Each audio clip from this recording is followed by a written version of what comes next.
e whakaeke mai ana a Justin Tipa ki runga o te whenua o Ngāti Kurī.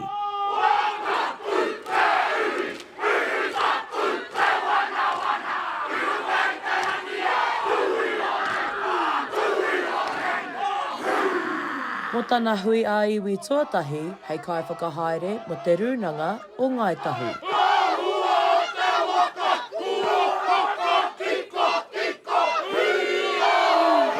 Ka tahina te wairua pai tō te hui nei, te whakawhanaungatanga, aroha tētahi ki tētahi, te kite mai ngā whanaunga, kua roa nei kāri kitea, no reira ko te wairua o tēnei hui ka mutu pēr. E mihi nui ana kia Ngāti Kurī o Kaikōura.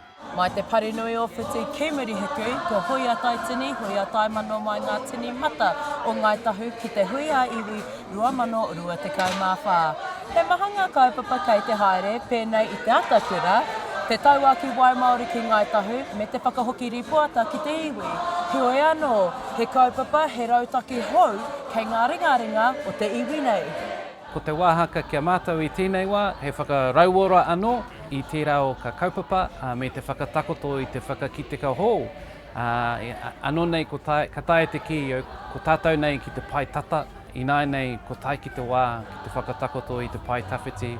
Mo te rea ka hou, te whakakiteka hou, ka pēhea te kawe i a tātou ki ao ke. Nā reira koera te aroka nui o tēnei o ka kaupapa. E ai ki te kāhuira raunga, neke atu te 53 ira iwa pai henati o te iwi o Ngāi Tahu, kei raro i te tore te kautau. Ko te tima o Tokona Te Raki tērā e arataki nei i te kaupapa, nā i ui a rātou i te kotahirau 20 o ngā whānau e whakapapa ana ki te iwi. Ko te hunga rangatahi te aronga nui mo tēnei tirohanga matawhānui. Ka tae te ki he iwi rakatahi te iwi o Ngāi Tahu, i ruka noi te tere tupu o tō mātou huka taiohi.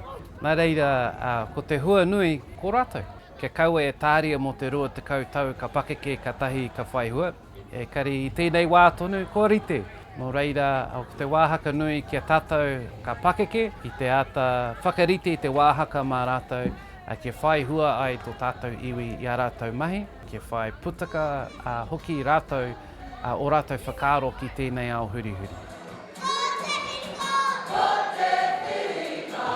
Ka hoki ngā mahara a tipa ki te 25 tau kohori, te tuāpapa o te tirohanga matawhānui o mō Kā Uri, Ngāi Tahu 2050. Mātua rā ki au nei, kua tupu mai tētahi reanga tahu, ko te reo Māori, te reo Waiu, te reo Māori e makere mai nā i ngā ngutu. Ko ia pēr te tino hua ki au. Kei te noho nama tātou ki o tātou nā tūpuna, nā rātou tēnei papa i whakarite mā tātou me ngā reanga e whai ake nei.